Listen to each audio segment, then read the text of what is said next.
Eh bien, je reçois pour notre hebdo, maintenant notre discussion hebdomadaire économique, Florent Machabert, que vous connaissez, qui fait des dossiers pour le courrier, qui anime la chaîne Vidéo Patrimoine sur YouTube. Qu'est-ce que tu as sorti la semaine dernière, Florent? Eh bien, hier est sorti le dossier 37 sur secret des rentes. Voilà, comment on essaie de faire travailler son capital et son épargne chèrement euh, amassée, eh bien, pour soi, pour compléter une retraite ou pour anticiper une cessation d'activité. Et puis, j'ai commencé un cycle sur la chaîne Patrimoine sur les grands investisseurs. Donc, j'ai traité de Warren Buffett et puis je vais traiter ensuite Ray Dalio prochainement. Voilà. Bon. Aujourd'hui, on va parler des BRICS.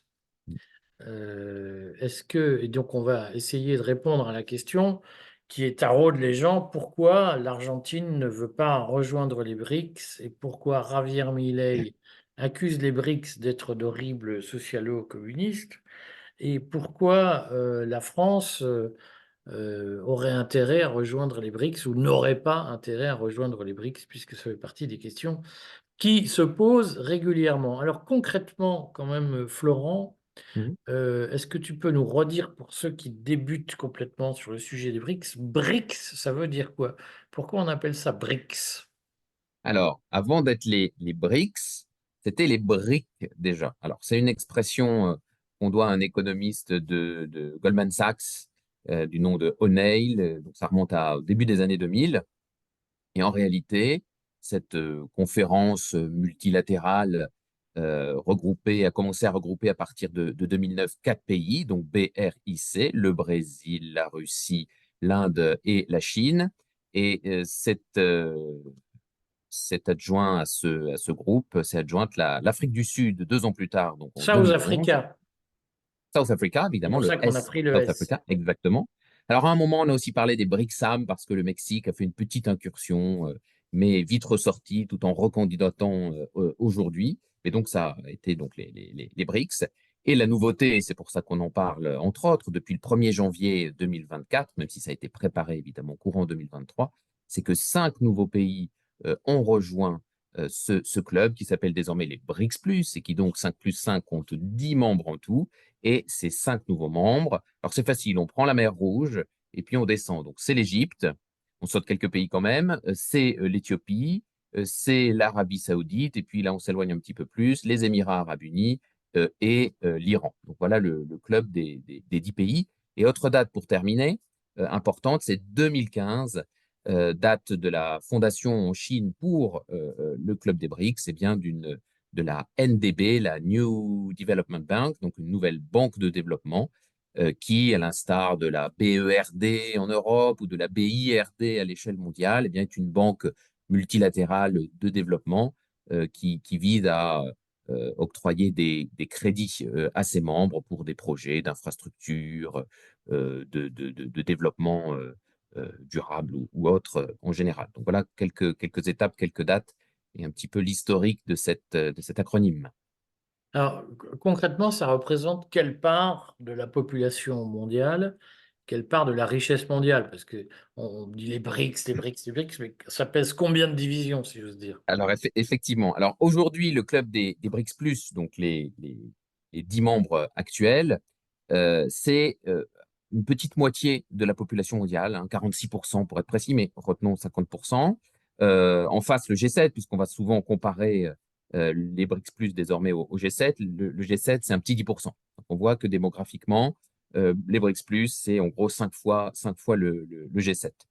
En termes de PIB, de produit intérieur brut, le club des 5, donc les BRICS, représentaient un tiers du PIB mondial en 2023. Et si on y ajoute les 5 nouveaux membres, on est désormais à 36% contre 30% à peu près pour le G7. Donc effectivement, 2023 a été l'année où les courbes se sont croisées et où le PIB des BRICS, et a fortiori des BRICS+, eh bien, a désormais dépassé celui du G7. Alors on a vu fleurir des articles de presse qui nous ont dit, ah, mais ceci ceci est faux car les BRICS plus ou les BRICS d'ailleurs, on ne savait pas trop, c'est 27% du PIB mondial et le G7 c'est 44%.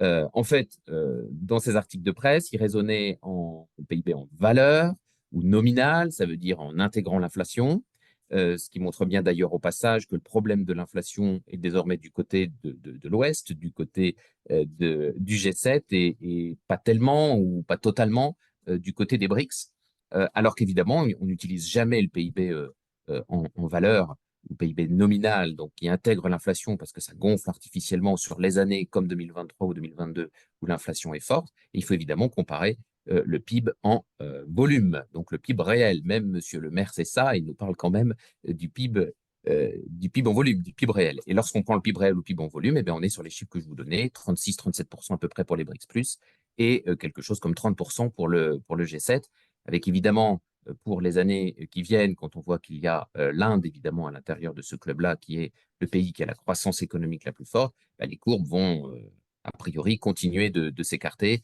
J'ai vu quelques prévisions à 2027, c'est-à-dire demain, où le G7 pèsera à peu près 20, allez, un quart, à peu près un gros quart du PIB mondial, et les BRICS plus, quelque chose comme 40%. C'est vers ça qu'on va en prolongeant les lignes. Donc, puissance économique, puissance démographique. C'est un quart des exportations mondiales aussi, les BRICS+. C'est 90% des terres rares, ça c'est parce qu'il y a la Chine qui, à elle seule, concentre 85 ou 87% de tous ces minerais indispensables pour des batteries, des téléphones portables, des voitures et autres. Et puis la nouveauté aussi, c'est que quand on regarde les nouveaux entrants, Émirats arabes unis, Iran, Arabie saoudite, eh bien, on a désormais au sein de ce club des BRICS+, eh bien, 43% de la production mondiale de pétrole. C'était 2 fois moins avant le 1er janvier, donc avant que ne rejoignent les 5 nouveaux membres. Et c'est 36% à peu près, un gros tiers des exportations mondiales, pas de la production, mais des exportations cette fois de pétrole brut. Et c'était un petit 15% à l'échelle des BRICS. Donc on voit que l'adjonction de ces 5 nouveaux membres, en termes notamment de pétrole, mais aussi de gaz, mais c'est surtout la Russie qui était déjà membre, mais on va dire de pétrole, pétrole raffiné et pétrole brut, eh bien fait considérablement progresser à la fois la capacité productrice et puis la part des exportations mondiales. Idem pour l'or et le diamant, ça c'est parce que c'est grâce aux Émirats arabes unis, mais on reparlera un petit peu plus tard de l'or et c'est pas une mauvaise chose finalement du point de vue des BRICS plus que les Émirats arabes unis soient un tel producteur d'or. Voilà quelques chiffres pour ne pas perdre nos auditeurs. Bon, mais alors concrètement, est-ce que tous ces chiffres que tu alignes, ça signifie que les BRICS sont une puissance politique? Alors, une puissance politique, pour dire si c'est une puissance politique ou pas, il faut, je crois, aborder le sujet de l'hétérogénéité grande de ce bloc-là. Hétérogénéité avant le 1er janvier, parce qu'effectivement, la Russie, la Chine ont des points communs et des intérêts convergents, mais aussi beaucoup de différences. L'intégration de nouveaux pays, de nouveaux entrants, pose de nouveaux problèmes. Dans tout ce que j'ai dit, on n'a pas tellement parlé de l'Éthiopie. L'Éthiopie, ça a beaucoup surpris que l'Éthiopie rejoigne ce club. L'Éthiopie, c'est un pays, si vous voulez, quand on regarde les nouveaux entrants, on fait rentrer les Émirats arabes unis, c'est plus de 70 000 dollars par habitant, de PIB par habitant. Et l'Éthiopie, ça doit être moins de 5 000. Donc effectivement, on a des écarts de niveau de vie, puisque c'est à peu près ce que mesure le PIB par habitant. On a des écarts de niveau de vie qui sont colossaux. On peut d'ailleurs se demander pourquoi l'Éthiopie intègre ce club.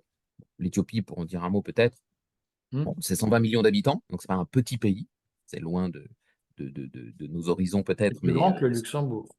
c'est beaucoup plus grand que le Luxembourg. Donc c'est une démographie, c'est une puissance démographique. C'est le pays qui a eu l'expérience, ou l'un des pays africains qui a eu l'expérience de la colonisation la plus brève. Un petit épisode italien dans les années 30, mais voilà. Et puis, et c'est quand même la position géostratégique du pays qui a probablement pesé, hein, au-delà aussi du lobbying politique qui a été fait, parce qu'on voit, hein, je parlais de la mer Rouge, je parlais de de la zone indo-océanique qui est amenée à boomer, effectivement, l'Éthiopie a une position stratégique, géostratégique tout à fait singulière. Et c'est aussi un gros débiteur de la Chine, puisqu'on sait que la Chine investit très massivement sur l'Afrique, notamment sur la Corne de l'Afrique, mais un peu partout. Donc c'est un gros débiteur de la Chine. Donc ça, effectivement, faudra le garder dans un coin de notre tête pour tout ce qui va être échange intra-club. Alors, puissance politique, il y a quand même un gros, je dirais, le principal problème finalement à l'échelle de ce groupe, c'est probablement la faiblesse de l'intégration commerciale déjà, qui va poser des problèmes au niveau monétaire, puisque c'est un des vœux de ce club De que créer une de, monnaie unique ou une que de monnaie créer une commune. monnaie, voilà, comme horizon. Après, Projet effectivement, qui il y a était des annoncé au mois d'août 2023 comme à Johannesburg, imminent, ça devait arriver, effectivement. et puis finalement, ça n'est pas arrivé. Ça n'est pas arrivé parce que c'est compliqué, et notamment parce que quand on a une intégration commerciale aussi faible, c'est compliqué d'avoir un impact immédiat en termes de création d'une monnaie unique, d'une monnaie commune, on va dire, d'un panier de monnaie, d'un panier de devises. En revanche, l'objectif qu'ils se sont donné, c'est de contribuer à la réforme du système monétaire international tel que le monde en a hérité suite aux accords de Bretton Woods en 1944, et c'est donc d'accélérer la dédollarisation. Et l'épisode russo-ukrainien toujours en cours leur en a donné l'occasion, puisque le gel des avoirs, enfin des réserves de la Banque centrale russe dans le cadre des sanctions européennes et américaines contre la Russie, eh bien, a réveillé, a joué un rôle d'électrochoc sur l'ensemble des pays. C'est aujourd'hui la Russie qui en fait les frais, mais demain, ça peut être moi la Chine, moi l'Afrique du Sud, ou moi l'Égypte. Voilà. Donc, puissance politique, c'est là aussi un, un, un vœu du groupe que de s'ériger en puissance politique. Mais évidemment, il y a une hétérogénéité extrêmement forte, on l'a dit, démographique aussi, hein. Ce qui est assez frappant, c'est qu'on a des tout petits pays qui ont rejoint, hein, Émirats Arabes Unis, et puis on a quand même des géants. L'Iran est un géant géographique et démographique, l'Égypte aussi, l'Éthiopie, on vient d'en parler. On a des pays qui ont un chômage de masse comme l'Iran et l'Éthiopie. Et puis aussi, au plan économique, une autre grosse disparité, c'est qu'on a des pays, évidemment les pétromonarchies notamment, qui sont en excédent public et en position nette extérieure aussi positive. Et puis on a des pays comme l'Éthiopie ou comme le Brésil et l'Inde pour les anciens membres, les membres historiques, qui ont une dette extérieure forte. Donc là aussi, on a des besoins de financement qui sont extrêmement disparates au sein du club. Je disais que l'Éthiopie est l'un des débiteurs de la Chine. Donc, bien sûr, ça crée des liens, mais ça peut aussi créer des liens, des mauvais liens, des liens de dépendance que chaque pays devra avoir à cœur de ne pas exploiter, on va dire, négativement. Alors, Voilà quelques éléments concrètement, de réponse. on le redit, puisque en effet, on a vu beaucoup de gens, je rabâche, mais j'aime bien redire ce que je pense que c'est important de le dire aux gens. Il faut arrêter de croire à l'Apocalypse. L'Apocalypse, c'est dans les évangiles. Chacun a le droit de lire, enfin, c'est pas dans l'évangile, c'est dans le Nouveau Testament, pour être exact. Mais chacun a tout à fait le droit d'aimer le Nouveau Testament, d'y croire, ça ne me pose aucun problème. Simplement, il ne faut pas confondre la politique et l'Apocalypse. Donc certains nous avaient dit cet été, vous allez voir, les BRICS vont créer leur monnaie commune au mois d'août et le 1er septembre, le monde est dédollarisé, tout a changé. Beaucoup de gens croient que d'un coup de baguette magique, les processus mondiaux qui sont complexes vont changer du tout au tout et tout va être réglé. Ça ne peut pas arriver, l'histoire ne se fait pas comme ça. Simplement, l'échec de cette monnaie unique ou le report de ce projet, alors pour les raisons que tu as dites, j'ajouterais que pour les raisons qui ont aussi retardé l'euro à l'époque, c'est que il faut des processus de convergence entre politiques budgétaires pour qu'une monnaie fonctionne. C'est-à-dire qu'on ne peut pas avoir une Chine avec beaucoup de dépenses publiques et une Inde qui dépense peu, où l'État dépense peu. Dans une même zone monétaire, ça ne peut pas fonctionner. Et on est obligé, si on veut qu'une monnaie commune fonctionne, d'aligner les politiques budgétaires, c'est-à-dire les politiques de dépenses publiques. Ce qui fait hurler beaucoup de Français quand l'Allemagne leur dit Vous, vous, la France, vous dépensez trop, faut réduire. On voit bien combien ça fait hurler les Français.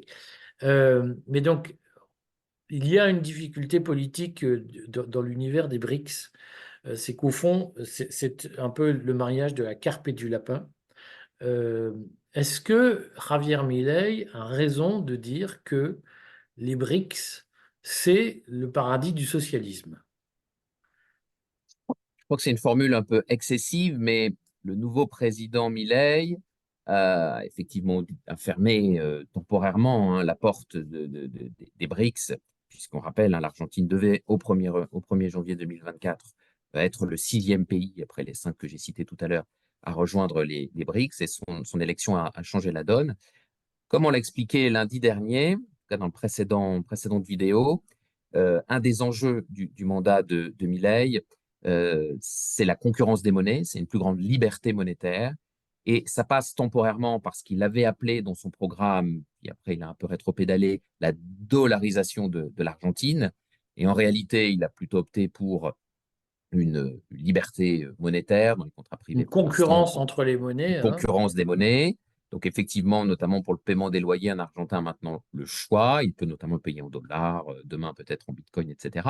Donc, on va dire que temporairement, il se rapproche plutôt via la monnaie américaine des États-Unis. Et donc, il paraissait compliqué, pour ne pas dire un peu schizophrénique, d'à la fois rejoindre les BRICS et d'expliquer aux Argentins que la liberté monétaire passait temporairement par le recours à la monnaie de leur choix, notamment le dollar, puisque il faut bien comprendre, c'est que les Argentins, dans leur bas de laine, ils ont beaucoup de dollars.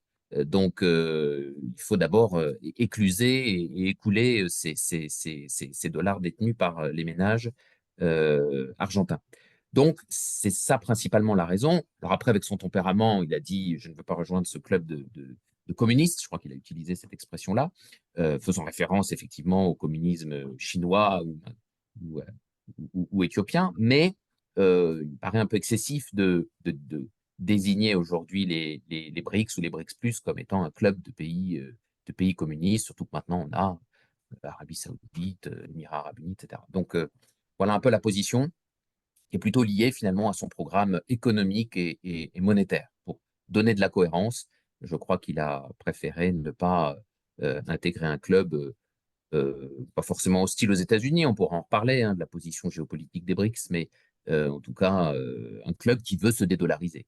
Il veut temporairement dollariser l'Argentine, donc il n'a pas rejoint le club de dédollarisation euh, qu'incarnent les pays des BRICS. Voilà un petit peu comment je décrypte cette décision. Alors, nous, est-ce que Français, ce sera ma dernière question, comme ça on aura fait le tour des questions des BRICS, est-ce que nous, les Français, nous aurions intérêt à intégrer les BRICS? Alors, je trouve cette question et même cette tentative qu'avait fait Macron de s'incruster à Johannesburg en août dernier assez baroque finalement, parce que, euh, pour le dire vite, la position des BRICS, hein, c'est celle du Sud global. Alors, je sais que la France s'appauvrit beaucoup, voire se tiers-mondise, mais de là à rejoindre un club du Sud, ça paraît un peu Enfin, la surprenant. Et puis surtout, Russie n'est pas si au sud que ça. c'est vrai, c'est vrai.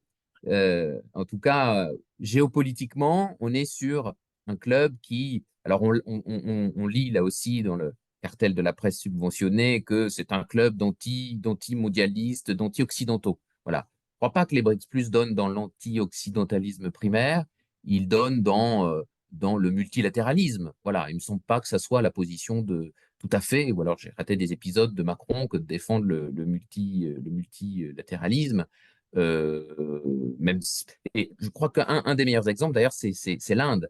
L'Inde n'est pas du tout une tradition de non-alignement. Donc, on voit dire que l'Inde fait dans l'anti-occidentalisme primaire, ça me paraît être faux. Donc, c'est vrai qu'ils protestent contre, ils veulent une refonte de l'ONU, une refonte, on l'a dit, du système monétaire international. Ils estiment que 10% des droits de vote au FMI ou 15% à la Banque mondiale, ça ne leur suffit pas parce qu'ils pèsent ce qu'on a dit qu'ils pesaient précédemment. Donc, c'est ça leur ligne, avec aussi une ligne forte sur laquelle je veux vraiment insister pour nos auditeurs, qui est celle d'une dédollarisation, parce que ce qui est arrivé aux Russes peut demain arriver à l'Arabie Saoudite, puisque MBS s'éloigne quand même des États-Unis, etc. Donc, je dirais que le champ où les entreprises, les initiatives des BRICS sont les plus concrètes, c'est vraiment celui de la dédollarisation qui s'accélère.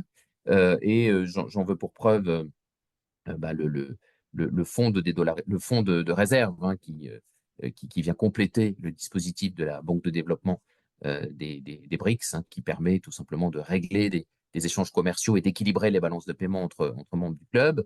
Des échanges commerciaux Russie-Chine qui se font maintenant en yuan, ce qui était quand même assez inimaginable avant mai 2023. On a évidemment aussi dans le club parmi les banques centrales qui achètent le plus d'or, donc dans demain le futur panier de monnaie ou la future monnaie commune, il y aura un lien avec à la fois l'énergie et l'or. Poutine a dit réfléchir aussi à l'intégration des cryptos dans cet univers euh, de création d'une monnaie commune. Il y a des échanges, des swaps cambistes, comme on dit, des accords d'échange entre banques centrales en l'occurrence saoudienne et chinoise, pour précisément se dédollariser complètement au moment de faire leur compensation entre banques centrales. Donc voilà, hein, l'Égypte va émettre des titres de dette en devise locale des BRICS. Voilà, c'est petit pas après petit pas que cette dédollarisation progresse euh, et va peut-être faire converger effectivement vers un panier de devises dans un premier temps. Et donc, c'est le panier des 5 R, hein, donc le rouble russe, rand sud-africain, roupie indienne, renminbi chinois, et puis, qu'est-ce que j'oublie? Réal brésilien.